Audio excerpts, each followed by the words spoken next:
गीत में देल जाय छे जे बहुत अनुरागपूर्ण होय छे आ जे सुन को सर कुटुंब या समझ अनुरागित होय छथि, प्रसन्न होय छथि, अपना आप के सौभाग्य बुझै छथि, आनंद स्वरूप होय छथि।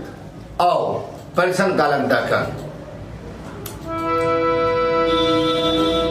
भगवान राम मिथिला में गेलखिन त सखी सब कटाक्ष करे छथिन कि सीता जी हमर गोर आ राम जी कारी, चार भाई भगवान राम तैमे दूटा कारी आ दूटा गोर किया।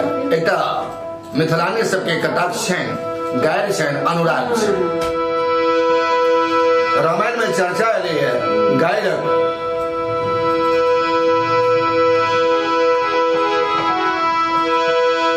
कि सुन लो में बर के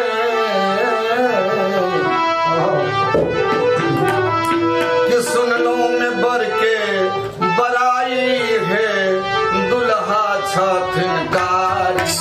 सुन लो में बर के बराई है दुल्हा छथिन कारी। सुन लो बराई है दुल्हा छथिन कारी। सुन लो बर के बराई है दुल्हा छथिन कारी।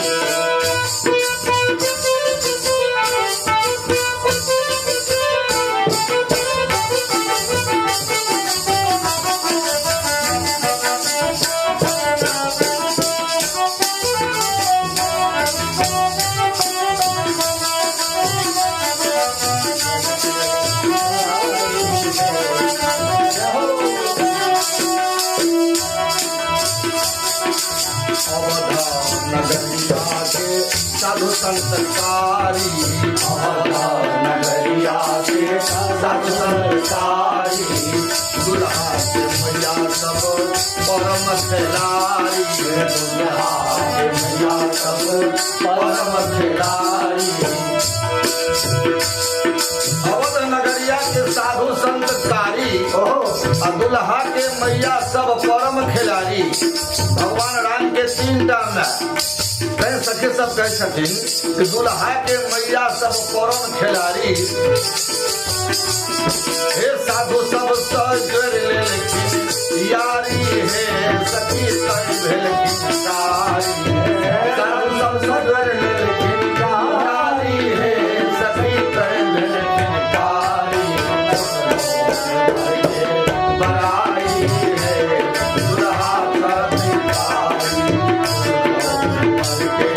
बराई है दुल्हा छथिन कारी।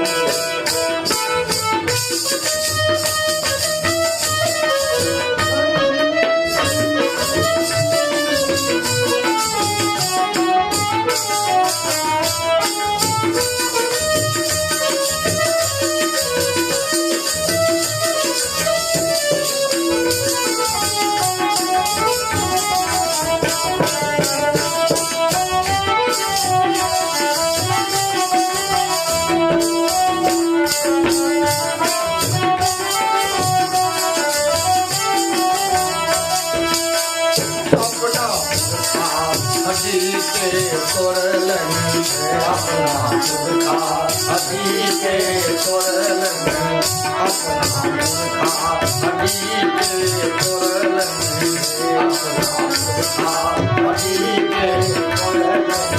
दुनिया कलंक दलगन भारी है सच भेलखिन कारी है।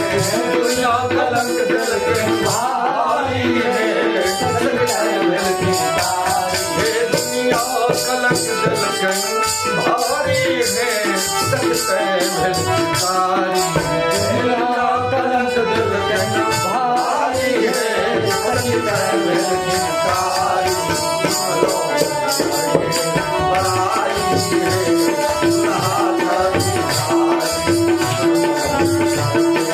बराई है दुल्हा छथिन कारी।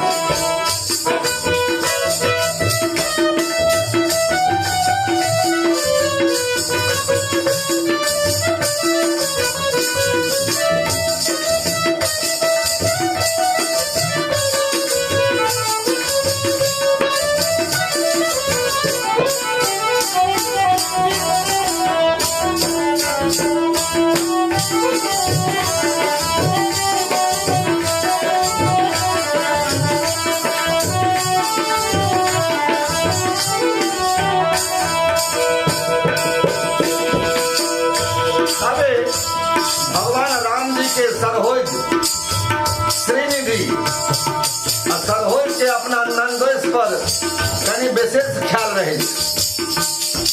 आइ काल्हि बियाह में ननद के बियाह होय छे तो भौजाई के एक हफ्ता पहले से दर्द उखे जाए, लेकिन वही समय में सीता जी के विवाह के समय में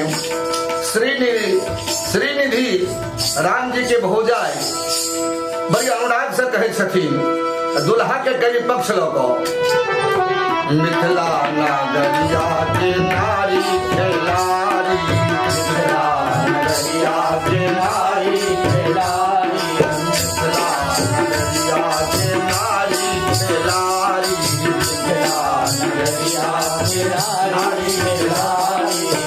काजर ले पलकन, काजर ले पलकन सारी है सती कर भेलतारी है, काजर ले पलकन सारी है सती कर भेलतारी।